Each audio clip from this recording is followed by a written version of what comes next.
Hallelujah, praise the lord. ದೇವರ ನಾಮಕ್ಕೆ ಸ್ತೋತ್ರವಾಗಲಿ. ದೇವರು ಇನ್ನೊಂದು ದಿನವನ್ನು ನಮ್ಮ ಜೀವಿತದಲ್ಲಿ ಕೊಟ್ಟಿದ್ದಾನೆ. ಯೇಸು ಕ್ರಿಸ್ತನಲ್ಲಿ ನಾನು ನಿಮ್ಮನ್ನು ಸ್ವಾಗತಿಸುವವನಾಗಿದ್ದೇನೆ. ಇವತ್ತಿನ ದಿನದಲ್ಲಿ ನಾವು ದೇವರ ನಾಮವನ್ನು ಮಹಿಮೆಪಡಿಸುವ ಹೇಗೆ ಆತನ ವಾಕ್ಯದಲ್ಲಿ ಒಂದು ವಿಷಯವನ್ನು ನಾವು ಧ್ಯಾನಿಸಿ ಆತನ ನಾಮವನ್ನು ನಾವು ಮಹಿಮೆಪಡಿಸುವ. ನಾವು ಕಳೆದ ಮೊದಲನೇ ಭಾಗ ಮತ್ತು ಎರಡನೇ ಭಾಗದಲ್ಲಿ ದೇವರ ಬಲಗಡೆ ಎಂಬ ವಿಷಯದಲ್ಲಿ ನಾವು ವಾಕ್ಯದಿಂದ ನೋಡಿದೆವು.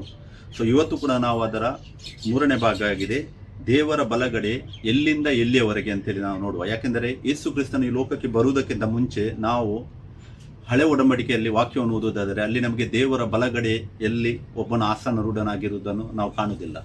ಅದೇ ರೀತಿಯಾಗಿ ಒಂದು ಟೈಮ್ ಇದೆ, ಆ ಟೈಮ್ ಲಿಮಿಟ್ ಆದ ಮೇಲೆ ಕೂಡ ಅಲ್ಲಿ ದೇವರ ಬಲಗಡೆ ಎಂಬುವಂಥ ಆ ಸ್ಥಾನವಿರುವುದಿಲ್ಲ.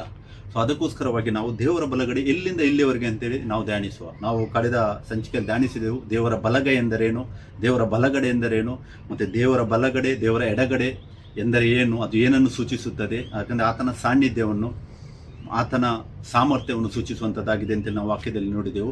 ಮತ್ತು ಕಳೆದ ಸಂಚಿಕೆಯಲ್ಲಿ ನಾವು ನೋಡಿದೆವು ಎರಡನೇ ಭಾಗದಲ್ಲಿ ಆ ದೇವರ ಬಲಗಡೆಯು ಯಾವ ರೀಸನ್ಗೋಸ್ಕರ ಅಂತೇಳಿ.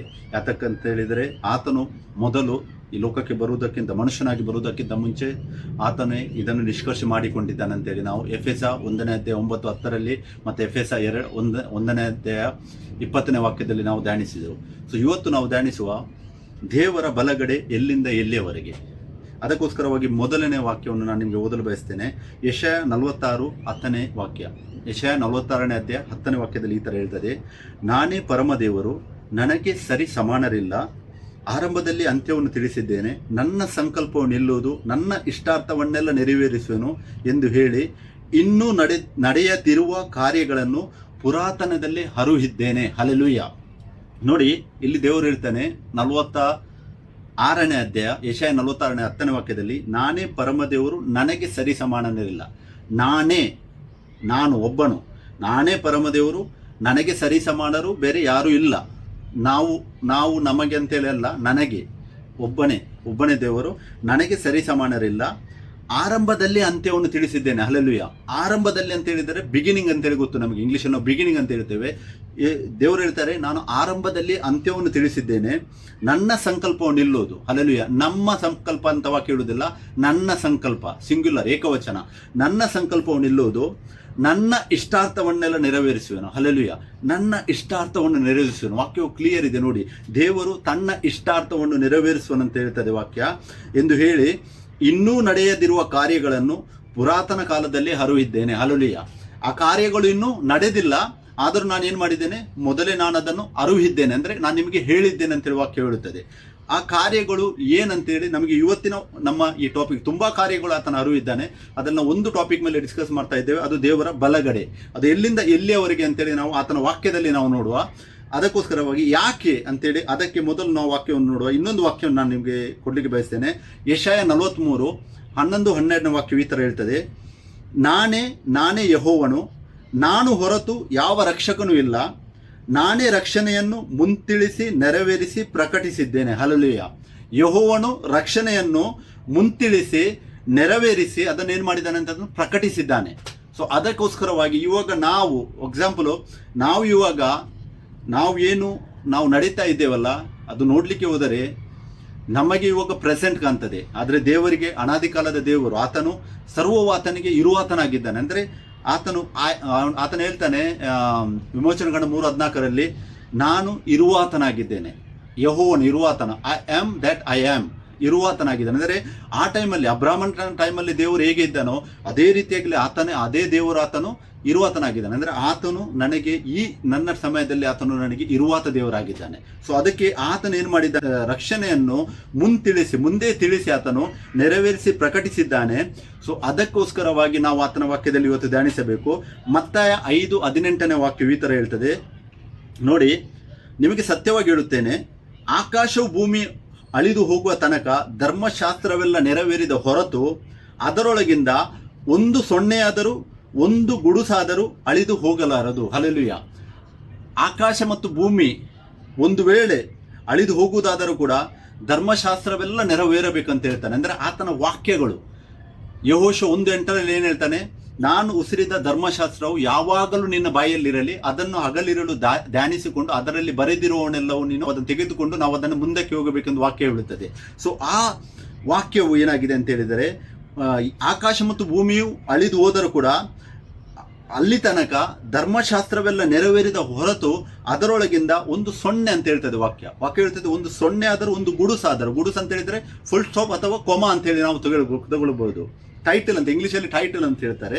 ಸೊ ನೋಡಿ, ಅದರಿಂದ ಆತನ ವಾಕ್ಯದಿಂದ ಒಂದು ಸೊನ್ನೆ ಕೂಡ ಫುಲ್ಫಿಲ್ ಆಗಬೇಕಂತೇಳಿ ವಾಕ್ಯ ಹೇಳುತ್ತದೆ. ಅಷ್ಟೊಂದು ಅವನು ವಾಕ್ಯಕ್ಕೆ ಇಂಪಾರ್ಟೆನ್ಸ್ ಅನ್ನು ಕೊಟ್ಟಿದ್ದಾನೆ. ಕೀರ್ತನೆ 138ರಲ್ಲಿ ಆತನು ಹೇಳ್ತಾನೆ, ನಾನು ನನ್ನ ವಾಕ್ಯಕ್ಕೆ ಅತಿ ಶ್ರೇಷ್ಠವಾದ ಸ್ಥಾನವನ್ನು ಕೊಟ್ಟಿದ್ದಾನೆ ಅಂತ ಆತನು ಹೇಳ್ತಾನೆ. ನಾವು ಮತ್ತೆ 5:18ರಲ್ಲಿ ನೋಡಿದರು, ಅದರೊಳಗಿಂದ ಒಂದು ಸೊನ್ನೆ ಅಥವಾ ಒಂದು ಗುಡುಸಾದರೂ ಏನಾಗ್ತದೆ ಅಂತೆ, ಅಳಿದು ಹೋಗಲಾರದು ಅಂತ ಹೇಳ್ತಾನೆ. ಅದೇ ರೀತಿಯಾಗಿ ಮತ್ತೆ 24:35ರಲ್ಲಿ ಆತನು ಹೇಳ್ತಾನೆ, ಭೂಮಿ ಆಕಾಶಗಳು ಅಳಿದು ಹೋಗುವವು, ಆದರೆ ನನ್ನ ಮಾತುಗಳು ಅಳಿದು ಹೋಗುವುದೇ ಇಲ್ಲ. ಹಲ್ಲೆಲೂಯಾ. ಒಂದು ವೇಳೆ ಭೂಮಿ ಆಕಾಶಗಳು ಅಳಿದು ಹೋಗಬಹುದು, ಆದರೆ ಯೇಸು ಕ್ರಿಸ್ತನು ಹೇಳ್ತಾನೆ, ನನ್ನ ವಾಕ್ಯಗಳು, ನನ್ನ ಮಾತುಗಳು, ನಾನು ಹೇಳಿದ ಮಾತುಗಳು ಅಳಿದು ಹೋಗುವುದೇ ಇಲ್ಲ, ಅದು ಫುಲ್ಫಿಲ್ ಆಗಲೇಬೇಕು. ಸೊ ಅದಕ್ಕೋಸ್ಕರವಾಗಿ ಯೆಶಾಯ 46:10ರಲ್ಲಿ ನಾವು ನೋಡಿದೆವು, ಆರಂಭದಲ್ಲೇ ಆತನು ಅಂತ್ಯವನ್ನು ತಿಳಿಸಿದ್ದಾನೆ. ಈ ದೇವರ ಬಲಗಡೆ ಯಾಕಂತ ಹೇಳಿದರೆ, ಆತನು ಆರಂಭದಲ್ಲಿ ಅದನ್ನು ಏನು ಮಾಡಿದ್ದಾನೆ, ಆತನು ಉಸಿರಿದ್ದಾನೆ ಅಂದರೆ ಆತನು ಹೇಳಿದ್ದಾನೆ. ಎಲ್ಲಿ ಹೇಳಿದ್ದಾನೆ ನಾವು ವಾಕ್ಯದಲ್ಲಿ ನೋಡುವ, ಕೀರ್ತನೆಗಳು 110 1ನೇ ವಾಕ್ಯ. ಅಲ್ಲಿ ಏನು ಹೇಳ್ತದೆ ಅಂತ ಹೇಳಿದರೆ, ಯೆಹೋವನು ನನ್ನ ಒಡೆಯನಿಗೆ, ನಾನು ನಿನ್ನ ವಿರೋಧಿಗಳನ್ನು ನಿನಗೆ ಪಾದಪೀಠವಾಗುವ ಮಾಡುವ ತನಕ ನನ್ನ ಬಲಗಡೆಯಲ್ಲಿ ಕೂತುಕೊಂಡಿರಿ ಎಂದು ನುಡಿದನು. ಹಲ್ಲೆಲೂಯಾ. ಯೆಹೋವನು ನನ್ನ ಒಡೆಯನಿಗೆ. ಯಾರು ಆತನ ಒಡೆಯನು? ಯೆಹೋವನು ನನ್ನ ಒಡೆಯನಿಗೆ, ನಾನು ನಿನ್ನ ವಿರೋಧಿಗಳನ್ನು ನಿನಗೆ ಪಾದಪೀಠ ಮಾಡುವ ತನಕ ನನ್ನ ಬಲಗಡೆಯಲ್ಲಿ ಕೂತುಕೊಂಡಿರೋದು. ಅಂದರೆ ಈ ವಾಕ್ಯವನ್ನು ಆತನು ನಮಗೆ ಕೀರ್ತನೆ 110 1ನೇ ವಾಕ್ಯದಲ್ಲಿ ನಮಗೆ ಓದಲಿಕ್ಕೆ ಸಿಗ್ತದೆ. ಅಂದರೆ ಆತನು ಇದನ್ನು ಆಲ್ರೆಡಿ ಏನು ಮಾಡಿದ್ದಾನೆ, ಉಸಿರಿದ್ದಾನೆ. ಬಲಗಡೆಯ ಬಗ್ಗೆ ಆಲ್ರೆಡಿ ಆತನು ಯೇಸು ಕ್ರಿಸ್ತನು ಈ ಲೋಕಕ್ಕೆ ಬರೋದಕ್ಕಿಂತ ಎಷ್ಟೋ ವರ್ಷಗಳ ಮುಂಚೆ ಆತನು ಉಸಿರಿದ್ದಾನೆ. ಸೊ ಅದಕ್ಕೋಸ್ಕರ ಈ ವಾಕ್ಯವು ಫುಲ್ಫಿಲ್ ಆಗಬೇಕು. ಯಾಕೆ ಮತ್ತೆ 5:18ರಲ್ಲಿ ನಾವು ನೋಡಿದೆವು, ಒಂದು ಸೊನ್ನೆ ಆದರೂ, ಒಂದು ಗುಡುಸು ಆದರೂ ಕಂಪ್ಲೀಟ್ ಆಗದೆ ಈ ಭೂಮಿ ಆಕಾಶಗಳು ಅಳೆಯುವುದಿಲ್ಲ. ಅಂದರೆ ಆತನ ವಾಕ್ಯವು ಕಂಪ್ಲೀಟ್ ಆಗಲೇಬೇಕು. ಯೆಶಾಯ 46:10ರಲ್ಲಿ ನಾವು ನೋಡಿದೆವು, ಆತನು ರಕ್ಷಣೆಯನ್ನು 46:10ರಲ್ಲಿ ಆತನು ಹೇಳ್ತಾನೆ ಏನೆಂದರೆ, ಆತನ ಸಂಕಲ್ಪ ಏನಿಲ್ಲುವುದು, ಆರಂಭದಲ್ಲಿ ಆತನ ಅಂತ್ಯವನ್ನು ತಿಳಿಸಿದ್ದಾನೆ. ಮತ್ತು ಯೆಶಾಯ 43ರಲ್ಲಿ 11ನೇ ವಾಕ್ಯ ಹೇಳುತ್ತದೆ, ನಾನು ರಕ್ಷಣೆಯನ್ನು ಮುಂತಿಳಿಸಿ ನೆರವೇರಿಸಿ ಪ್ರಕಟಿಸಿದ್ದೇನೆ ಅಂತ ಹೇಳ್ತದೆ. ಮತ್ತೆ 5:18ರಲ್ಲಿ ಆತನು ಹೇಳ್ತಾನೆ, ಒಂದು ಸೊನ್ನೆ ಆದರೂ, ಒಂದು ಗುಡುಸು ಆದರೂ ಅದು ಕಂಪ್ಲೀಟ್ ಆಗದೆ ಆತನ ಏನು ಮಾಡ್ತಾನೆ ಅಂತ, ಈ ಭೂಮಿ ಆಕಾಶಗಳು ಅಳಿದು ಹೋಗುವುದಿಲ್ಲ ಅಂತ ಹೇಳ್ತಾನೆ. ಮತ್ತೆ 24:35 ನಾವು ನೋಡಿದೆವು, ಭೂಮಿ ಆಕಾಶಗಳು ಆದರೂ ಅಳಿದು ಹೋಗುವು, ಆದರೆ ಆತನ ಮಾತುಗಳು ಅಳಿದು ಹೋಗುವುದೇ ಇಲ್ಲ ಅಂತ ಹೇಳ್ತದೆ ವಾಕ್ಯ. ಅಂದರೆ ಆತನ ವಾಕ್ಯಗಳು ಅದು ಕಂಪ್ಲೀಟ್ ಆಗಲೇಬೇಕು. ಅದಕ್ಕೋಸ್ಕರವಾಗಿ ಕೀರ್ತನೆ 111ರಲ್ಲಿ, ಯೆಹೋವನು ನನ್ನ ಒಡೆಯನಿಗೆ, ನಾನು ನಿನ್ನ ವಿರೋಧಿಗಳನ್ನು ನಿನಗೆ ಪಾದಪೀಠ ಮಾಡುವ ತನಕ ನನ್ನ ಬಲಗಡೆಯಲ್ಲಿ ಕೂತುಕೊಂಡಿರು ಎಂದು ನುಡಿದನು. ಈ ವಾಕ್ಯವು ಆತನು ನುಡಿದಿದ್ದಾನೆ. ಆ ವಾಕ್ಯವು ಫುಲ್ಫಿಲ್ ಆಗಬೇಕು. ಅದಕ್ಕೋಸ್ಕರವಾಗಿ ಆ ದೇವರ ಬಲಗಡೆಯ ಸ್ಥಾನವನ್ನು ನಮಗೆ ಬೈಬಲಲ್ಲಿ ಓದಲಿಕ್ಕೆ ಸಿಗ್ತದೆ. ಸೊ ಮತ್ತಾಯ 22:41ರಿಂದ 45ನೇ ತನಕ ನೀವು ಓದುವುದಾದರೆ, ಅಲ್ಲಿ ಯೇಸು ಕ್ರಿಸ್ತನು ಫರಿಸಾಯರಿಗೆ ಕೇಳ್ತಾನೆ, ಬರಬೇಕಾದ ಕ್ರಿಸ್ತನ ವಿಷಯವಾಗಿ ನಿಮಗೆ ಏನು ತೋರುತ್ತದೆ ಅಂತ ಕೇಳ್ತಾನೆ. ಆತನು ಯಾರ ಮಗನು ಎಂದು ಪ್ರಶ್ನೆ ಹಾಕಿದ್ದಕ್ಕೆ ಅವರು ಆತನಿಗೆ, ದಾವಿದನ ಮಗನು ಎಂದು ಹೇಳಲು ಆತನು, ಹಾಗಾದರೆ ನಾನು ನಿನ್ನ ವಿರೋಧಿಗಳನ್ನು ನಿನ್ನ ಪಾದಗಳ ಕೆಳಗೆ ಹಾಕುವ ತನಕ ನನ್ನ ಬಲಗಡೆಯಲ್ಲಿ ಕೂತುಕೊಂಡಿರು ಎಂದು ಕರ್ತನು ನನ್ನ ಒಡೆಯನಿಗೆ ನುಡಿದನು ಎಂಬ ಮಾತಿನಲ್ಲಿ ದಾವಿದನು ಪವಿತ್ರಾತ್ಮ ಪ್ರೇರಿತನಾಗಿ ಆತನನ್ನು ಒಡೆಯನು ಅನ್ನುವುದು ಹೇಗೆ? ಒಂದು ವೇಳೆ ಆತನು ದಾವಿದನ ಮಗನಾದರೆ, ಆ ವಾಕ್ಯವು ದಾವಿದನು ನನ್ನ ಒಡೆಯನಿಗೆ, ಅಂದರೆ ದಾವಿದನು ಕರ್ತನಿಗೆ ಒಂದು ಹೇಳುವುದಾದರೆ ದಾವಿದನಿಗೆ ಆತನ ಮಗನಾಗುವುದು ಹೇಗೆ ಅಂತೇಳಿ ಇಲ್ಲಿ ವಾಕ್ಯವು ಕ್ವಶನ್ ಮಾರ್ಕ್ ಹಾಕಿ ಯೇಸು ಕ್ರಿಸ್ತನು ಕೇಳ್ತಾನೆ ಫರಿಸಾಯರಿಗೆ. ದಾವಿದನು ಆತನನ್ನು ಒಡೆಯನೆಂದು ಹೇಳಿದ ಮೇಲೆ ಆತನು ಅವನಿಗೆ ಮಗನಾಗುವುದು ಹೇಗೆ? ಹಲ್ಲೆಲೂಯಾ. ಮನುಷ್ಯ ಚಿಂತನೆ. ಮನುಷ್ಯನು ಒಂದು ವೇಳೆ ಅವರು ಫರಿಸಾಯರು ಹೇಳಿದ ಪ್ರಕಾರ ಯೇಸು ಕ್ರಿಸ್ತನ ದಾವಿದನ ಮಗನಾದರೆ ದಾವಿದನು ಆತನನ್ನು ಒಡೆಯನೆಂದು ಹೇಳುವುದು ಹೇಗೆ? ಇಲ್ಲಿ ಈ ವಾಕ್ಯವನ್ನು ಯಾರಿಗೆ ಸೂಚಿಸ್ತದೆ ಅಂತ ಹೇಳಿದರೆ, ಆತನು ಮನುಷ್ಯನಾಗಿ ಈ ಲೋಕಕ್ಕೆ ಬಂದ ಮೇಲೆ ಆ ಮಹಿಮಾ ಶರೀರದಲ್ಲಿ ಆತನು ಯಾವ ಸ್ಥಾನದಲ್ಲಿ, ಆ ಬಲಗಡೆಯ ಸ್ಥಾನ ಏನು ನಮಗೆ ಓದಲಿಕ್ಕೆ ಸಿಗ್ತದೆ ಅಲ್ಲಿ ಇದ್ದಾನೋ, ಆತನು ಒಡೆಯನು ಅಂದರೆ ದೇವರು, ಆತನು ಆ ವಾಕ್ಯವನ್ನು ಮೆನ್ಷನ್ ಮಾಡಿ ಅಲ್ಲಿ ನನ್ನ ಬಲಗಡೆಯಲ್ಲಿ ಕೂತುಕೊಂಡಿರು ಅಂತೇಳಿ ಆತನ ವಾಕ್ಯವನ್ನು ಹೇಳಿದ್ದಾನೆ. ಯಾಕೆ ಅಂತ ಹೇಳಿದರೆ, ಇಲ್ಲಿ ವಾಕ್ಯವು ನಾವು ಕೀರ್ತನೆ 111ರಲ್ಲಿ ನಾವು ಓದಿದೆವು, ನಾನು ನಿನ್ನ ವಿರೋಧಿಗಳನ್ನು, ಹಲ್ಲೆಲೂಯಾ, ವಿರೋಧಿಗಳನ್ನು ಅಂತೇಳಿ ವಾಕ್ಯ ಹೇಳ್ತದೆ. ಇಲ್ಲಿ ಸಿಂಗುಲರ್ ಅಲ್ಲ, ಪ್ಲೂರಾಲಿಟಿಯಲ್ಲಿ ನೋಡ್ಬೋದು. ನಮಗೆ ವಿರೋಧಿಗಳು ಅಂತ ಹೇಳುವಾಗ ಒಬ್ಬನಲ್ಲ, ಆತನು ಒಬ್ಬನಿಗಿಂತ ಜಾಸ್ತಿ ಇದ್ದಾನೆ ಅಂತೇಳಿ ನಮಗೆ ವಾಕ್ಯದಲ್ಲಿ ನಾವು ಅರ್ಥ ಮಾಡಿಕೊಳ್ಳಬೇಕು. ಇಲ್ಲಿ ಹೇಳ್ತದೆ, ನಾನು ನಿನ್ನ ವಿರೋಧಿಗಳನ್ನು ನಿನಗೆ ಪಾದಪೀಠವಾಗುವ ಮಾಡುವ ತನಕ ನನ್ನ ಬಲಗಡೆಯಲ್ಲಿ ಕೂತುಕೊಂಡಿರು. ಹಲ್ಲೆಲೂಯಾ. ಸೊ ಅದಕ್ಕೆ ಸೇಮ್ ವಾಕ್ಯ ನೀವು ಮತ್ತೆ ನಾವು 22, 41, 45 ಹೇಳಿದರೆ ಏನು ಓದಿದೆವು ಅದನ್ನೇ ನೀವು ಮಾರ್ಕನ ಸುವಾರ್ತೆಯಲ್ಲಿ ಕೂಡ 12ನೇ ಅಧ್ಯಾಯ 35, 36, 37ನೇ ವಾಕ್ಯವನ್ನು ನೀವು ಓದುವುದಾದರೆ ಅಲ್ಲಿ ಕೂಡ ಅದೇ ಸೇಮ್ ವಾಕ್ಯ ನಮಗೆ ಓದಲಿಕ್ಕೆ ಸಿಗ್ತದೆ, ಏನು ನಾವು ಮತ್ತಾಯದಲ್ಲಿ ಓದಿದೆವು. ಸೊ ನಾನು ಅದನ್ನು ಪುನಃ ಓದುವುದಿಲ್ಲ, ನಿಮಗೆ ವಾಕ್ಯ ರೆಫರೆನ್ಸ್ ಕೊಟ್ಟಿದ್ದೇನೆ, ನೀವು ನೋಡಿ ಅದರಿಂದ. ಸೊ ಅದು ಯಾರನ್ನು ಸೂಚಿಸುತ್ತದೆ ಎನ್ನುವಂಥ ವಾಕ್ಯಗಳನ್ನು ನಾವು ನೋಡುವ. ಕೊರಿಂಥದವರಿಗೆ ಪತ್ರಿಕೆ 1ನೇ ಪತ್ರಿಕೆಯಲ್ಲಿ 15ನೇ ಅಧ್ಯಾಯ 25ನೇ ವಾಕ್ಯ ಈ ಥರ ಹೇಳ್ತದೆ, ಯಾಕಂದರೆ ತಾನು ಎಲ್ಲ ವಿರೋಧಿಗಳನ್ನು ತನ್ನ ಪಾದಗಳ ಕೆಳಗೆ ಹಾಕಿಕೊಳ್ಳುವ ತನಕ ರಾಜ್ಯವನ್ನಾಳುವುದು ಅವಶ್ಯ. ಹಲ್ಲೆಲೂಯಾ. ಏನಂತ ಹೇಳ್ತದೆ ವಾಕ್ಯ? ಯಾಕೆಂದರೆ ತಾನು ಆತನೇ ಏನು ಮಾಡಬೇಕಂತ ಎಲ್ಲ ವಿರೋಧಿಗಳನ್ನು ತನ್ನ ಪಾದಗಳ ಹಾಕಿಕೊಳ್ಳುವ ತನಕ ರಾಜ್ಯವನ್ನಾಳುವುದು ಅವಶ್ಯ ಅಂತ ಹೇಳ್ತದೆ.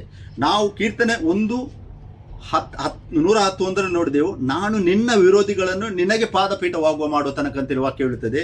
ಅದೇ ವಾಕ್ಯವು 1 ಕೊರಿಂಥ 15:25 ಹೇಳ್ತದೆ, ತಾನು ಎಲ್ಲ ವಿರೋಧಿಗಳನ್ನು ತನ್ನ ಅಂತ ಹೇಳುವಾಗ ನಮ್ಗೆ ಗೊತ್ತಾಗ್ತದೆ ಆತನ ಪಾದದ ಕೆಳಗೆ ಅಂತೇಳಿ.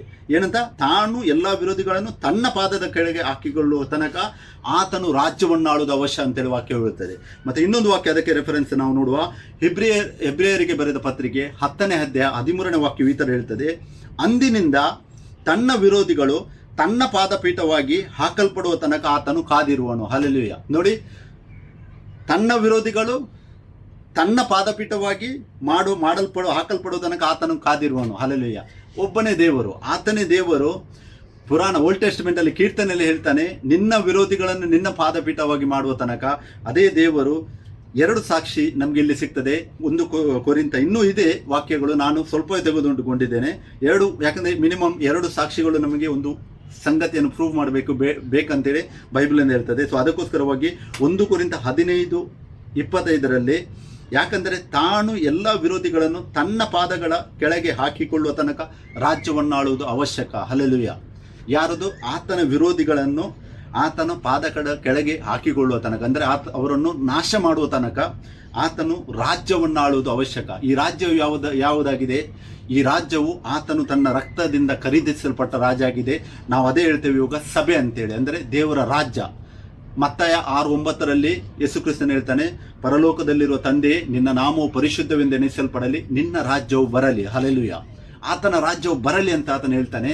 ಕೊಲೋಸ್ಯ 1:13 ನಾವು ಓದುವಾಗ ಅಲ್ಲಿ ವಾಕ್ಯ ಹೇಳುತ್ತದೆ, ದೇವರು ನಮ್ಮನ್ನು ಅಂಧಕಾರದ ದೊರೆತನದಿಂದ ಬಿಡಿಸಿ ತನ್ನ ಪ್ರಿಯ ಕುಮಾರನ ರಾಜ್ಯದೊಳಗೆ ಸೂರಿಸಿದನು. ಹಲ್ಲೆಲೂಯಾ. ಮತ್ತೆ 6:9 ಹೇಳ್ತಾನೆ, ನಿನ್ನ ರಾಜ್ಯವು ಬರಲಿ. ಕೊಲೋಸ್ಯ 1:13 ವಾಕ್ಯ ಹೇಳುತ್ತದೆ, ಆತನು ನಮ್ಮನ್ನು ಅಂಧಕಾರದ ದೊರೆತನದಿಂದ ಬಿಡಿಸಿ ತನ್ನ ಪ್ರಿಯ ರಾಜ್ಯದೊಳಗೆ ಸೇರಿಸಿದನು. ಅಂದರೆ ಯಾವುದು? ಸಭೆ. ಆತನು ಸಭೆಯಲ್ಲಿ ನಮಗೆ ಸೇರಿಸಿದ್ದಾನೆ. ಈಗ ಆತನು ಸಭೆಯನ್ನು ಪರಿಪಾಲಿಸ್ತಾ ಇದ್ದಾನೆ. ನಾನು ಲಾಸ್ಟ್ ವೀಕಲ್ಲಿ ಹೇಳಿದೆ ಒಂದು ಪಾಯಿಂಟ್, ಅದರಲ್ಲಿ ಯಾಕೆ ಕ್ರಿಸ್ತನು ಆ ಬಲಗಡೆಯ ಸ್ಥಾನವನ್ನು, ಆ ಒಂದು ಪೊಸಿಷನ್ ಅನ್ನು ಆತನು ತೆಗೆದುಕೊಂಡಿದ್ದಾನೆ ಅಂತೇಳಿ. ಯಾಕೆಂದರೆ ಆತನು ಸಭೆಯನ್ನು ಪರಿಪಾಲಿಸ್ತಾ ಇದ್ದಾನೆ. ಇಲ್ಲಿ ಕೂಡ ವಾಕ್ಯವು 1 ಕೊರಿಂಥ 15:25 ಅದೇ ಹೇಳ್ತದೆ, ಆತನು ಎಲ್ಲ ವಿರೋಧಿಗಳನ್ನು ಆತನ ಪಾದ ಕೆಳಗೆ ಹಾಕಿಕೊಳ್ಳುವ ತನಕ ಆತನು ಈ ರಾಜ್ಯವನ್ನು ಆಳುವುದು ಅವಶ್ಯ ಅಂತೇಳಿ ವಾಕ್ಯ ಹೇಳುತ್ತದೆ. ಅದು ಯಾವ ರಾಜ್ಯವಾಗಿದೆ? ಆತನ ರಾಜ್ಯವಾಗಿದೆ. ಆತನು ಸ್ಥಾಪಿಸಿದ ರಾಜ್ಯವಾಗಿದೆ. ಅದೇ ರಾಜ್ಯವಾಗಿದೆ. ದಾನಿಯೇಲನದುವಾಗ ಒಂದು ಗುಂಡು ಕಲ್ಲು ಯಾವುದೇ ಬಲವಿಲ್ಲದೆ ಆ ಮೂರ್ತಿಗೆ ಬಂದು ಹೊಡೆಯುವುದನ್ನು ಆ ನೆಬೂಕದ್ನೆಚ್ಚರನಿಗೆ ಕನಸು ಕಾಣ್ತದೆ. ಆ ಬಂಡೆ ಏನಾಗಿದೆ? ಅದು ಕ್ರಿಸ್ತನಾಗಿದ್ದಾನೆ. ಯಾವುದೇ ಬಲವಿಲ್ಲದೆ, ಅಂದರೆ ಯಾರ ಸಹಾಯವೂ ಇಲ್ಲದೆ ಆ ಬಂಡೆಯು ಬಂದು ಆ ಮೂರ್ತಿಗೆ ಹೊಡೆಯುತ್ತದೆ. ಹೇಗೆ? ಆತ್ಮನಿಂದ. ಎಲ್ಲಿ? ಮತ್ತಾಯ 1:21 ನಾವು ನೋಡ್ತೇವೆ. ಮತ್ತೆ 1:18 ನಾವು ಓದುವಾಗ ಕರ್ತನ ದೂತನು ಬಂದು ಸುವಾರ್ತೆಯನ್ನು ಕೊಡ್ತಾನೆ ಮರಿಯಮ್ಮಳಿಗೆ, ನೀನು ಗರ್ಭವನ್ನು ಧರಿಸಿಕೊಳ್ಳುವೆ. ಹೇಗೆ? ತನ್ನ ಆತ್ಮನ ಮುಖಾಂತರವಾಗಿ. ಯಾವುದೇ ಸಹಾಯವಿಲ್ಲದ ಆ ಬಂಡೆಯು ಬಂದು ಮರಿಯಳ ಗರ್ಭದಲ್ಲಿ ಬಂದು ತನ್ನ ದೇಹವನ್ನು ತೆಗೆದುಕೊಳ್ಳುತ್ತದೆ. ಅದೇ ಬಂಡೆಯು ಇವಾಗ ನಾವು ಪೆಂತೆಕೋಸ್ತಿನ ದಿನದಲ್ಲಿ ಆತನ ಆತ್ಮಸ್ವರೂಪನಾಗಿ ಇಳಿದು ಬಂದ ಮೇಲೆ ಆತನ ಸಭೆಯಾಗಿ ನಾವು ಆತನನ್ನು ಏನು ಮಾಡ್ತಾ ಇದ್ದೇವೆ? ನಾವು ಆರಾಧಿಸ್ತಾ ಇದ್ದೇವೆ. ಆತನ ದೇಹವು ಅಭಿವೃದ್ಧಿ ಆಗ್ತಾ ಉಂಟು. ಅನೇಕ ಜನರಿಗೆ ಸುವಾರ್ತೆಯು ಸಾರಲ್ಪಡುತ್ತದೆ. ಜನರು ಎಲ್ಲರೂ ಒಂದುಗೂಡುತ್ತಾ ಇದ್ದಾರೆ. ಯಾರ ನಾಮದಲ್ಲಿ? ಯೇಸು ಕ್ರಿಸ್ತನ ನಾಮದಲ್ಲಿ. ಸೊ ಅದೇ ರಾಜ್ಯದ ಬಗ್ಗೆ ಇಲ್ಲಿ ಮಾತಾಡ್ತದೆ. ಏನಂತ ಮಾತಾಡ್ತದೆ? ಯಾಕೆಂದರೆ ತಾನು ಎಲ್ಲ ವಿರೋಧಿಗಳನ್ನು ತನ್ನ ಪಾದಗಳ ಕೆಳಗೆ ಹಾಕುವ ತನಕ ಆತನು ರಾಜ್ಯವನ್ನು ಆಳುವುದು ಅವಶ್ಯಕ. ಅದಕ್ಕೋಸ್ಕರವಾಗಿ ದೇವರು ಏನು ಮಾಡ್ತಾನೆ? ನಾವು ನೋಡಿದ ವಾಕ್ಯದಲ್ಲಿ ದೇವರು ತನ್ನ ಪದವಿಯನ್ನು ಫಿಲಿಪ್ಯ 2:6-7 ವಾಕ್ಯ ಹೇಳುತ್ತದೆ, ಆತನು ದೇವ ಸ್ವರೂಪನಾಗಿದ್ದರೂ ಅಮೂಲ್ಯವಾದ ಪದವಿಯನ್ನು ಬಿಡಲೊಲ್ಲೆನು ಎಂದೆನಿಸದೆ ತನ್ನನ್ನು ಬರಿದು ಮಾಡಿಕೊಂಡು ದಾಸನ ರೂಪವನ್ನು ಧರಿಸಿಕೊಂಡು ಮನುಷ್ಯರಿಗೆ ಸದೃಶನಾಗಿದ್ದಾನೆ. ಅಂದರೆ ಆತನ ದೇವ ಸ್ವರೂಪನಾಗಿದ್ದ ಆ ಪದವಿಯನ್ನು ಆತನು ಬಿಟ್ಟು ದಾಸನ ರೂಪವನ್ನು ಧರಿಸಿ ಮನುಷ್ಯರಿಗೆ ಆತನು ಸದೃಶನಾಗುತ್ತಾನೆ. ಮತ್ತು ಆತನು ಈ ಲೋಕದಲ್ಲಿ ಬಾಧೆಯನ್ನು ಅನುಭವಿಸಿ ಸತ್ತು 3ನೇ ದಿನದಲ್ಲಿ ಎದ್ದು ಮಹಿಮಾ ಶರೀರದಲ್ಲಿ ಎದ್ದು ಆತನು ಆ ಬಲಗಡೆ ಎಂಬುವಂತಹ ಸ್ಥಾನವನ್ನು, ಆ ಪೊಸಿಷನನ್ನು ಹೊಂದಿಕೊಂಡು ಆತನು ಕೀರ್ತನೆ 110 ವಾಕ್ಯವು ಫುಲ್ಫಿಲ್ ಆಗುವ ತನಕ ಆತನಲ್ಲಿ ಏನು ಮಾಡ್ತಾ ಇದ್ದಾನೆ? ವೆಯ್ಟ್ ಮಾಡ್ತಾ ಇದ್ದಾನೆ. ಯಾಕೆ ವೆಯ್ಟ್ ಮಾಡ್ತಾ ಇದ್ದಾನೆ? ಯಾಕೆಂದರೆ ಆತನು ತನ್ನ ವಾಕ್ಯಕ್ಕೆ ಅತಿ ಶ್ರೇಷ್ಠವಾದ ಮಹತ್ವವನ್ನು ಕೊಟ್ಟಿದ್ದಾನೆ. ನೋಡಿ, 2 ತೆಸಲೋನಿಕ 2ನೇ ಅಧ್ಯಾಯ 8ನೇ ವಾಕ್ಯ ಹೇಳುತ್ತದೆ, ಆ ಅಧರ್ಮ ಸ್ವರೂಪನು ಕಾಣಬರುವವನು ಅವನನ್ನು ಯೇಸು ಕರ್ತನು ತನ್ನ ಬಾಯಿಯ ಉಸುರಿನಿಂದ ಕೊಲ್ಲುವನು. ಹಲ್ಲೆಲೂಯಾ. ಈ ನಾವು ಏನು ಸೈತಾನ ಅಂತೇಳಿ ಏನು ಅಪಾದಕ ದೂತನ ಬಗ್ಗೆ ಹೇಳ್ತೇವಲ್ಲ, ಆತನನ್ನು ಕೊಲ್ಲುವುದಕ್ಕಾಗಿ ದೇವರಿಗೆ 1 ಸೆಕೆಂಡ್ ಸಾಕು. 1 ಸೆಕೆಂಡ್ ಆತನನ್ನು ಭಸ್ಮ ಮಾಡಿಬಿಡು, ನಾಶ ಮಾಡಿಬಿಡುವುದು ಆತನಿಗೆ. ಆದರೆ ಯಾಕೆ ಆತನು ವೆಯ್ಟ್ ಮಾಡ್ತಾ ಇದ್ದಾನೆ? ಏಕೆಂದರೆ ಆತನು ಏನು ತನ್ನ ಕಾರ್ಯವನ್ನು ಸಾಧಿಸಬೇಕೆಂದು ನಾವು ಯೆಶಾಯ 46 ನಾವು 10ನೇ ವಾಕ್ಯವನ್ನು ನಾವು ಏನು ಓದಿದೆವು, ಮತ್ತು 43 ನಾವು ಏನು ವಾಕ್ಯವನ್ನು ಓದಿದೆವು, 11ನೇ 12ನೇ ವಾಕ್ಯವನ್ನು. ಅದೇ ರೀತಿಯಾಗಿ ಆತನು ತನ್ನ ವಾಕ್ಯವನ್ನು ಕಂಪ್ಲೀಟ್ ಆಗುವ ತನಕ ವೆಯ್ಟ್ ಮಾಡ್ತಾನೆ. ಯಾಕೆ? ಮತ್ತಾಯದಲ್ಲಿ ನಾವು ನೋಡಿದೆವು, ಆತನು ಹೇಳಿದ ವಾಕ್ಯಗಳು ಒಂದು ಸೊನ್ನೆ ಆದರೂ ಒಂದು ಗಡುಸಾದರೂ ಕಂಪ್ಲೀಟ್ ಆಗದೆ ಈ ಲೋಕವು ಫಿನಿಶ್ ಆಗುವುದಿಲ್ಲ. ಮನುಷ್ಯರಿಗೆ ನಮಗೆ ಆಗ್ಬೋದು 6,000 ವರ್ಷಗಳಾಯಿತು. 6,000 ವರ್ಷಗಳಿಂದ ಜನರು ಬರ್ತಾರೆ, ಜನರು ಹೊರತುಕ್ತಾರೆ, ಹಲವಾರು ಬಂದು ಆತನನ್ನು ನಂಬ್ತಾರೆ, ಕೆಲವರು ಬಂದು ಮೂರ್ತಿ ಪೂಜೆ ಮಾಡ್ತಾರೆ, ಏನೆಲ್ಲ ಮಾಡಿ ಹೋಗ್ತಾರೆ. ನೋಡಿ, 6,000 ವರ್ಷಗಳದ್ದು ನಮಗೆ ಮನುಷ್ಯರಿಗೆ ತುಂಬ ದೊಡ್ಡದಾಗಿ ಕಾಣಬಹುದು. ಆದರೆ ಆತನಿಗೆ ಅದು ಗತಿಸಿ ಹೋದ 6 ದಿನಗಳ ಥರ ಇದೆ ಅಂತೇಳಿ ವಾಕ್ಯ ಹೇಳುತ್ತೆ. 2 ಪೇತ್ರ 3ನೇ ಅಧ್ಯಾಯ 8ನೇ ವಾಕ್ಯ ಹೇಳುತ್ತದೆ, ಕರ್ತನ ಎಣಿಕೆಯಲ್ಲಿ 1 ದಿನವು 1000 ವರ್ಷಗಳಂತೆಯೂ 1000 ವರುಷಗಳು 1 ದಿನದಂತೆಯೂ ಆಗಿದೆ ಎಂಬುದನ್ನು ಮಾತ್ರ ಮರೆಯಬೇಡಿರಿ ಅಂತೇಳಿ ವಾಕ್ಯ ಹೇಳುತ್ತದೆ. ಅಂದರೆ ಏನು?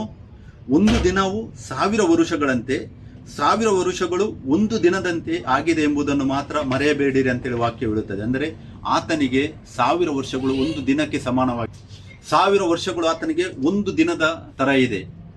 1 ದಿನವು ಆತನಿಗೆ 1000 ವರ್ಷದ ಲೆಕ್ಕಕ್ಕೆ ಅಂತೇಳಿ ವಾಕ್ಯ ಹೇಳುತ್ತದೆ. ಸೊ ಅದಕ್ಕೋಸ್ಕರವಾಗಿ 6,000 ವರ್ಷಗಳು ಮನುಷ್ಯನಿಗೆ ದೊಡ್ಡದಾಗಿ ಕಾಣಬಹುದು, ಆದರೆ ನಮ್ಮ ದೇವರಿಗೆ ಅದು ಗತಿಸುವುದ ನಿನ್ನೆಯ ದಿನದಂತೆ ಇದೆ ಅಂತೇಳಿ ವಾಕ್ಯ ಹೇಳುತ್ತದೆ. ಅಂದರೆ ನಿನ್ನೆಯ ದಿನ ಅಂತ ಹೇಳಿದರೆ ಗತಿಸುವುದ 6 ದಿನಗಳ ಥರ ಇದೆ ಅಂತೇಳಿ ವಾಕ್ಯ ಹೇಳುತ್ತದೆ. ಸೊ ಅದಕ್ಕೋಸ್ಕರವಾಗಿ ಪ್ರಿಯರೇ, ಈ ವಾಕ್ಯವು ಯಾವಾಗ ಫುಲ್ಫಿಲ್ ಆಗುವುದಿಲ್ಲವೋ ಅಲ್ಲಿ ತನಕ ಆತನು ಆ ದೇವರ ಬಲಗಡೆ ಸ್ಥಾನವನ್ನು ನಿಭಾಯಿಸ್ತಾ ಇದ್ದಾನೆ. ಸೊ ನಾವು ನೋಡಿದೆವು 1 ಕೊರಿಂಥ 15:25 ಯಾಕೆಂದರೆ ಆತನೇ ಎಲ್ಲ ವಿರೋಧಿಗಳನ್ನು ತನ್ನ ಪಾದಗಳ ಕೆಳಗೆ ಹಾಕುವ ತನಕ ರಾಜ್ಯವನ್ನು ಆಳುವುದು ಅವಶ್ಯಕತೆ. ಆತನ ಸಭೆಯನ್ನು ಪಾಲಿಸ್ತಾ ಇದ್ದಾನೆ, ಆತನ ರಾಜ್ಯವನ್ನು ಆಳುತ್ತಾನೆ ಆತನ. ಯಾಕೆಂದರೆ ವಾಕ್ಯವು ಫುಲ್ಫಿಲ್ ಆಗುವುದಕ್ಕೋಸ್ಕರವಾಗಿ. ಮತ್ತೆ ಇಬ್ರಿಯರಿಗೆ 10:13 ನಾವು ನೋಡಿದೆವು, ಅಂದಿನಿಂದ ತನ್ನ ವಿರೋಧಿಗಳು ತನ್ನ ಪಾದಪೀಠವಾಗಿ ಮಾಡಿ ಹಾಕಲ್ಪಡುವ ತನಕ ಆತನು ಕಾದಿರುವನು. ಹಲ್ಲೆಲೂಯಾ. ಆತನು ಕಾದಿರುವನು. ಯಾಕಂದರೆ ಅನಾದಿಕಾಲದ ದೇವರಿಗೆ ಸಮಯ ಸಂವತ್ಸರಗಳು ಯಾವುದೇ ಲೆಕ್ಕವೇ ಇಲ್ಲ. ಅದು ಮನುಷ್ಯರಿಗೋಸ್ಕರ. ಆತನೇನು ಸಮಯವನ್ನು ಸಂವತ್ಸರಗಳನ್ನು ಕ್ರಿಯೇಟ್ ಮಾಡಿದ್ದಾನೆ ಅದೆಲ್ಲ ನಮಗೋಸ್ಕರವಾಗಿ ಆತನು ಕ್ರಿಯೇಟ್ ಮಾಡಿದ್ದಾನೆ. ಬಟ್ ಆತನು ಅನಾದಿಕಾಲನಾದ ದೇವರು, ಆತನಿಗೆ ಯಾವುದೇ ಸಮಯದ ಒಂದು ಇದಿಲ್ಲ, ಲಿಮಿಟೇಷನ್ಸ್ ಇಲ್ಲ. ಆದರೆ ಆತನು ಏನು ಉಸಿರಿದ್ದಾನೆ ನಮ್ಮ ಎದುರಿನಲ್ಲಿ ಆ ಸಮಯವನ್ನು ಒಂದು ಚುಕ್ಕಿಯನ್ನಾದರೂ ಫುಲ್ಫಿಲ್ ಆಗದೆ 1 ಸೆಕೆಂಡಲ್ಲಿ ಕೂಡ ಆತನ ವ್ಯಾಲ್ಯೂವನ್ನು ಕೊಡ್ತಾನೆ. ನಮಗೆ ಒತ್ತಿಗೆ ಸಿಗ್ತದೆ ವಾಕ್ಯದಲ್ಲಿ, ಯೇಸು ಕ್ರಿಸ್ತನು ಈ ಕ್ರೂಜೆ ಮೇಲೆ ತನ್ನ ಪ್ರಾಣವನ್ನು ಕೊಡುವಾಗ ಮಧ್ಯಾಹ್ನದ ಕರೆಕ್ಟ್ 3 ಗಂಟೆಗೆ ಆತನು ಪ್ರಾಣವನ್ನು ಕೊಡ್ತಾನೆ ಅಂತೇಳಿ ವಾಕ್ಯ ಉಂಟು. ಯಾಕೆಂತಂದರೆ ನೋಡಿ, ಅಲ್ಲಿ ನಮಗೆ ಆತನ ಬರ್ತ್ ಡೇಟ್ ಸಿಗುವುದಿಲ್ಲ, ಆತನ ಡೆತ್ ಡೇಟ್ ಕೂಡ ಸಿಗುವುದಿಲ್ಲ ನಮಗೆ. ಆದರೆ ಸಮಯ 3 ಗಂಟೆಯ ಸಮಯ ಅಂತೇಳಿ ಕರೆಕ್ಟ್ 3 ಗಂಟೆಗೆ ಆತನು ತನ್ನ ಪ್ರಾಣವನ್ನು ಒಪ್ಪಿಸಿ ಕೊಡುತ್ತಾನೆ ಅಂತೇಳಿ ವಾಕ್ಯವು ನಮಗೆ ಸಿಗ್ತದೆ. ಯಾಕಂತೇಳಿದರೆ ಆತನು ಉಸಿರಿದ ಧರ್ಮಶಾಸ್ತ್ರದಲ್ಲಿ, ವಾಕ್ಯದಲ್ಲಿ ಒಂದು ಗಡುಸಾದರೂ, ಒಂದು ಸೊನ್ನೆ ಆದರೂ, ಒಂದು ಫುಲ್ ಸ್ಟಾಪ್ ಆದರೂ ಫುಲ್ಫಿಲ್ ಆಗದೆ ಈ ಲೋಕಗಳು ಅಳಿದು ಹೋಗುವುದೇ ಇಲ್ಲ. ಅದು ಫುಲ್ಫಿಲ್ ಆಗಲೇಬೇಕು. ಯಾಕಂದರೆ ಆತನು ಉಸಿರಿದ್ದಾನೆ. ಆತನು ಉಸಿರಿದ್ದಕ್ಕೆ ಆತನಿಗೇನೋ ಅಷ್ಟೊಂದು ವ್ಯಾಲ್ಯೂ ಆತನ ವಾಕ್ಯಕ್ಕೆ ಉಂಟು.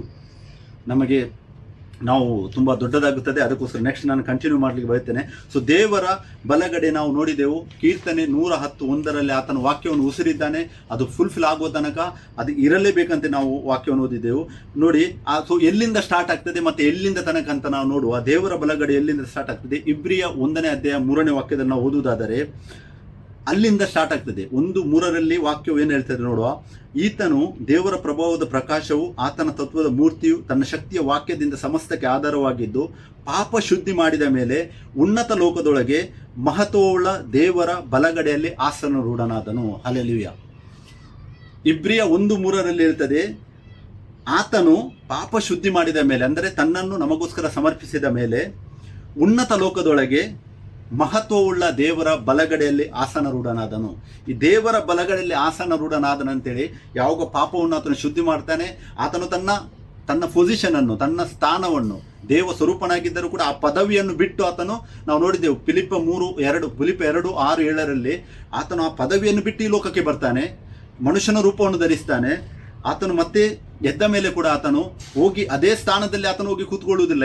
ಯಾಕೆಂದರೆ ಲೋಕಕ್ಕೆ ಬಂದ ಮೇಲೆ ಆತನಿಗೆ ಇನ್ನೂ ತುಂಬ ಕೆಲಸಗಳು ಆತನಿಗೆ ಪೆಂಡಿಂಗ್ ಉಂಟು, ಅದನ್ನು ಕಂಪ್ಲೀಟ್ ಮಾಡಬೇಕು. ನಾವು ನೋಡಿದೆವು. ಸೊ ಆತನು ಏನಾಗಿದ್ದಾನೆ, ಮಹಿಮೆಯ ಶರೀರವನ್ನು ಧರಿಸಿಕೊಂಡು ಆತನು ಇವಾಗ ಆ ಸ್ಥಾನದಲ್ಲಿ, ಆ ಪೊಸಿಷನಲ್ಲಿ ಆತನು ಹೋಗಿ ಕೂತ್ಕೊಂಡಿದ್ದಾನೆ. ಯಾರಿಗೋಸ್ಕರವಾಗಿ? ನಮಗೋಸ್ಕರವಾಗಿ, ಮತ್ತು ಆತನ ವಾಕ್ಯವು ಫುಲ್ಫಿಲ್ ಆಗುವುದಕ್ಕೋಸ್ಕರವಾಗಿ. ಸೊ ಅದಕ್ಕೆ ಇಲ್ಲಿ ಕೂಡ ನೋಡುವಾಗ ನಾವು ಇಲ್ಲಿಂದ ಸ್ಟಾರ್ಟ್ ಆಗ್ತದೆ. ಆತನು ಯಾವಾಗ 3ನೇ ದಿನದಲ್ಲಿ ಎದ್ದು ರಿಸರೆಕ್ಷನ್ ಆಗಿ ಆ ಸ್ಥಾನದಲ್ಲಿ ಹೋಗಿ ಕೂತ್ಕೊಳ್ಳುತ್ತಾನೋ, ಅಲ್ಲಿಂದ ಆತನ ದೇವರ ಬಲಗಡೆಯನ್ನು ನಮಗೆ ಓದಲಿಕ್ಕೆ ಸಿಗ್ತದೆ. ಅದು ಎಲ್ಲಿಯ ತನಕ ಅಂತೇಳಿ ನಾವು ನೋಡುವ ಯೋಗ.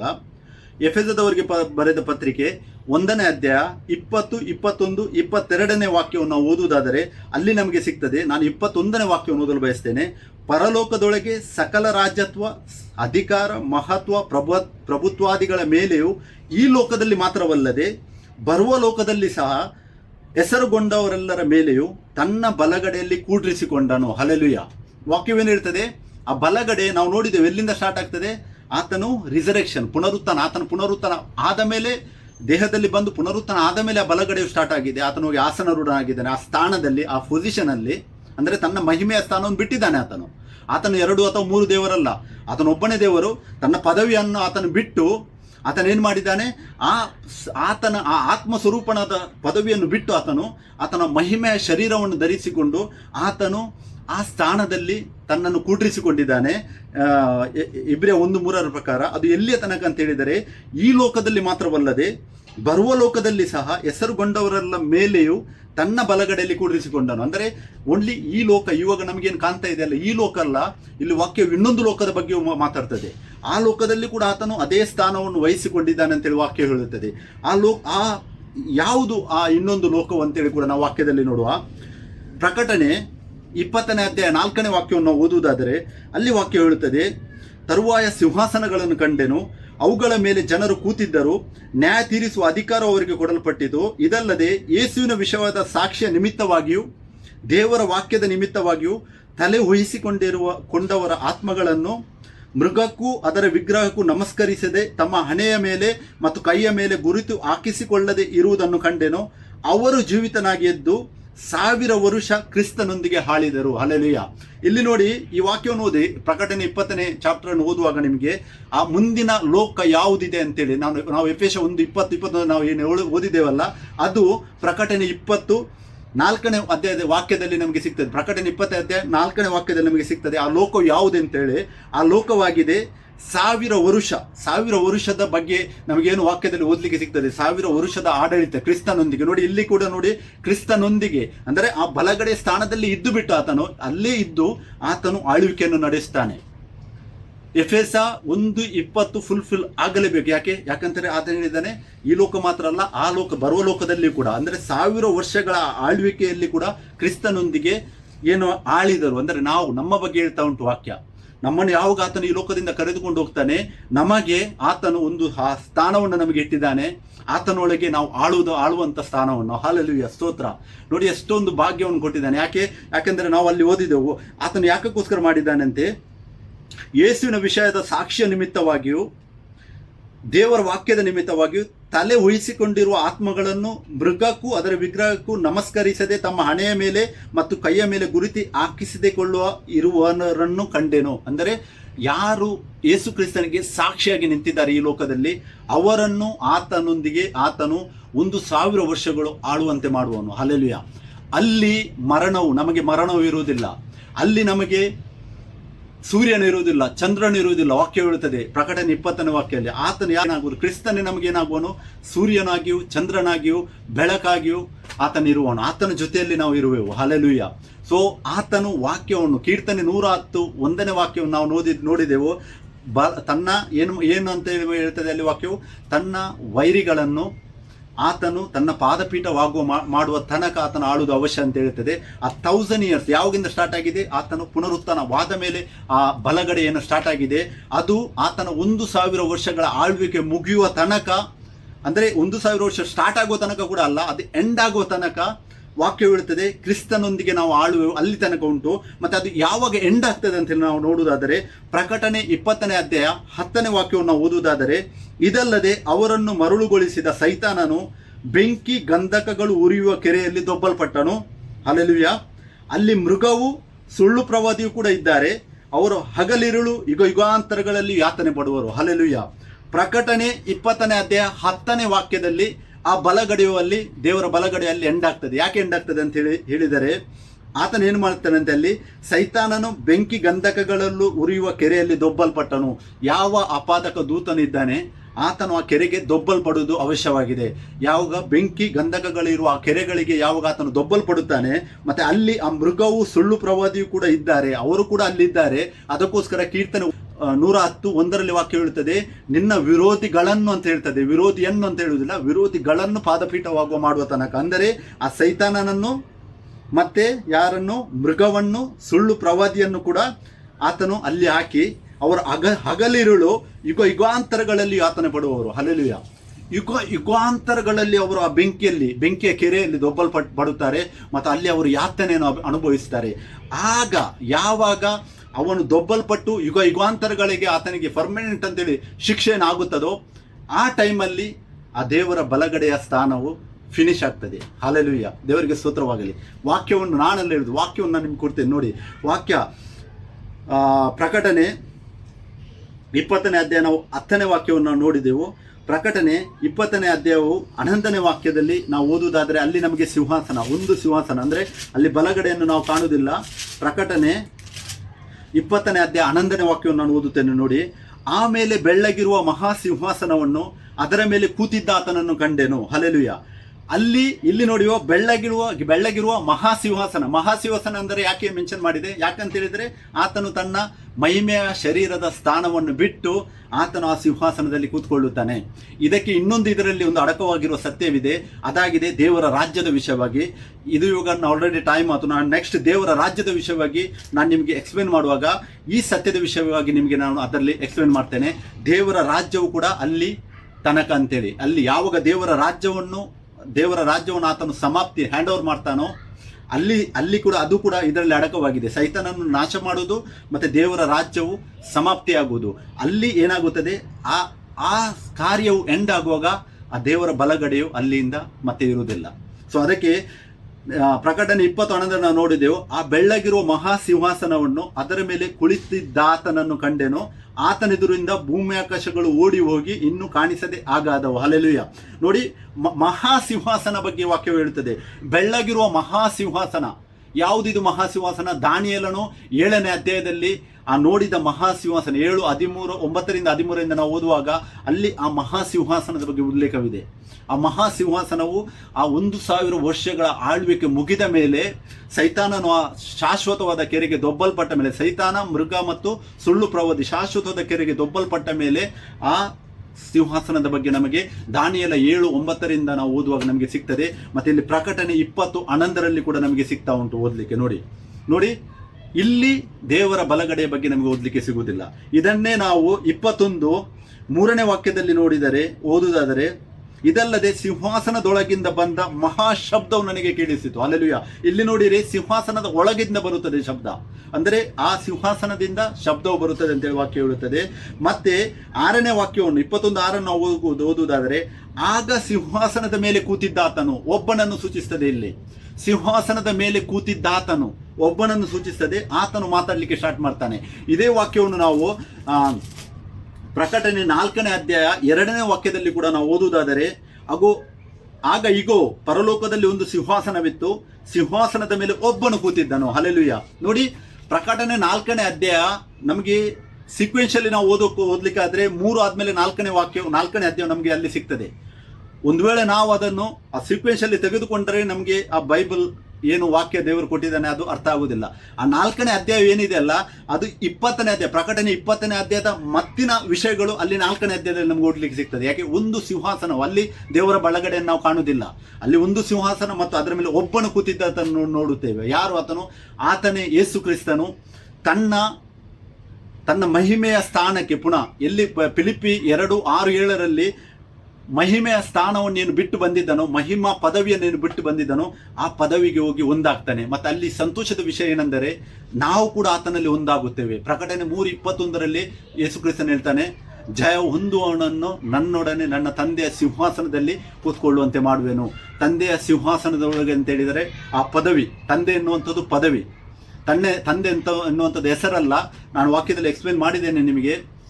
ತಂದೆ ಹೆಸರು ಯೇಸು ಕ್ರಿಸ್ತ ಅಂತ ಹೇಳುವ ವಿಡಿಯೋದಲ್ಲಿ, ತಂದೆ ಎನ್ನುವಂಥದ್ದು ಹೆಸರಲ್ಲ, ತಂದೆ ಎನ್ನುವಂಥ ಆ ಪದವಿ ಅಂದರೆ ಆ ಸಿಂಹಾಸನದ ಮಹಿಮೆಯ ಪದವಿ.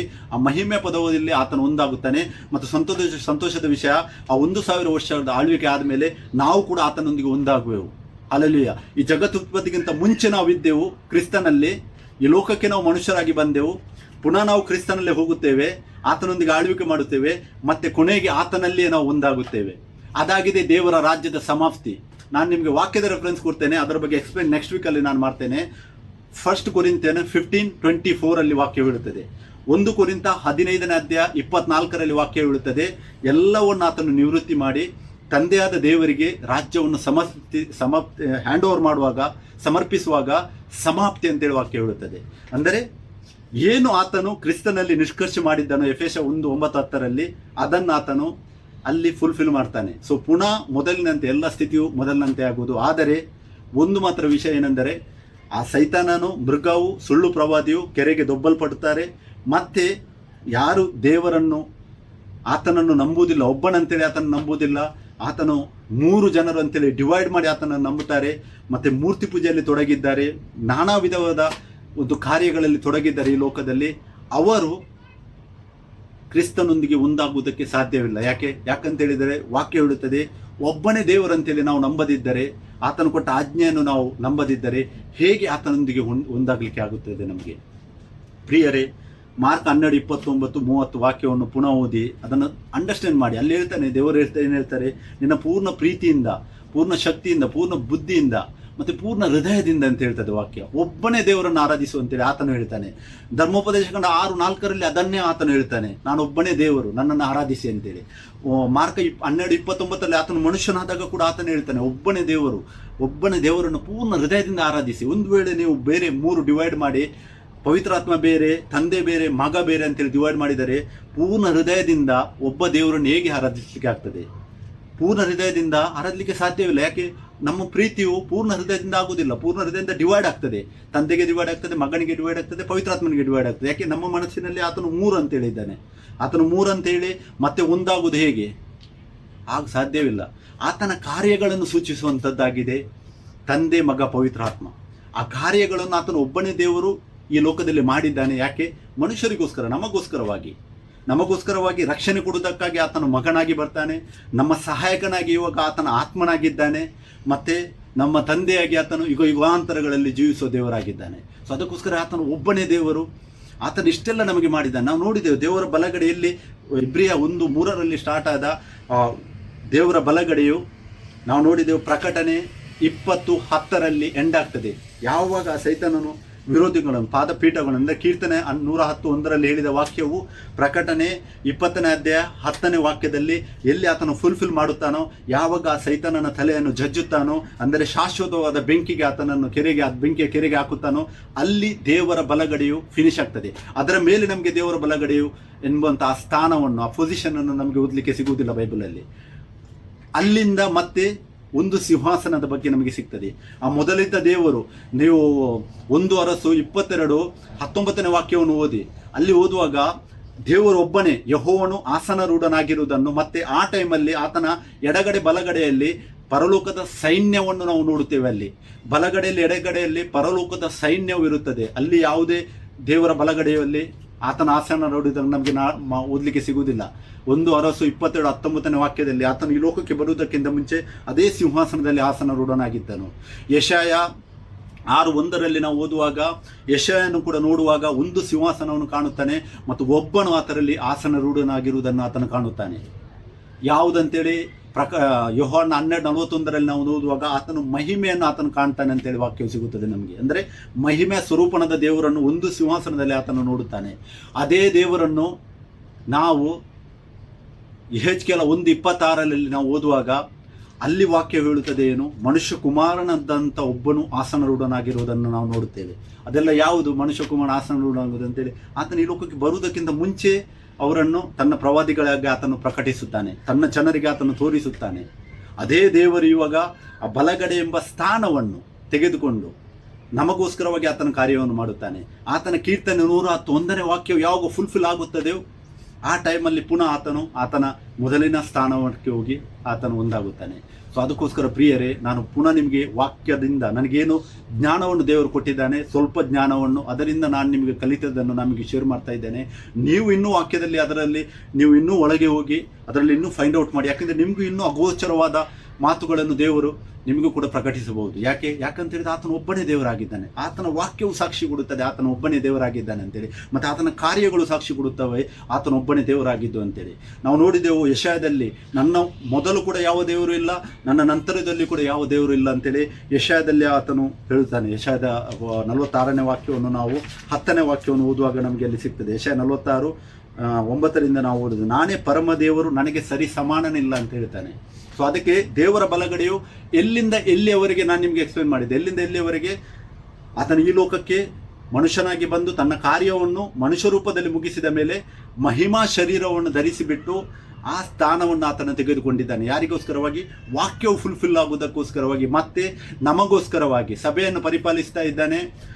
ನಾವು ಕ್ರಿಸ್ತನ ಸ್ವಾರೂಪ್ಯವನ್ನು ಧರಿಸಿಕೊಳ್ಳುವುದಕ್ಕಾಗಿ ಆತನು ನಮ್ಮನ್ನು ತೊಳೆದು ಶುದ್ಧ ಮಾಡ್ತಾ ಇರ್ತಾನೆ, ಯಾವಾಗಲೂ ಶುದ್ಧ ಮಾಡ್ತಾ ಇರ್ತಾನೆ ನಮ್ಮನ್ನು. ನಮಗೆ ಗೈಡೆನ್ಸ್, ಸರಿಯಾದ ವಾಕ್ಯದಿಂದ ನಮಗೆ ಬೋಧನೆಯನ್ನು ಕೊಡುತ್ತಾನೆ. ಆತನು ಸರಿಯಾದ ರೀತಿಯಲ್ಲಿ ನಮಗೆ ನಡೆಯಲು ಆತನು ಕಲಿಸ್ತಾನೆ.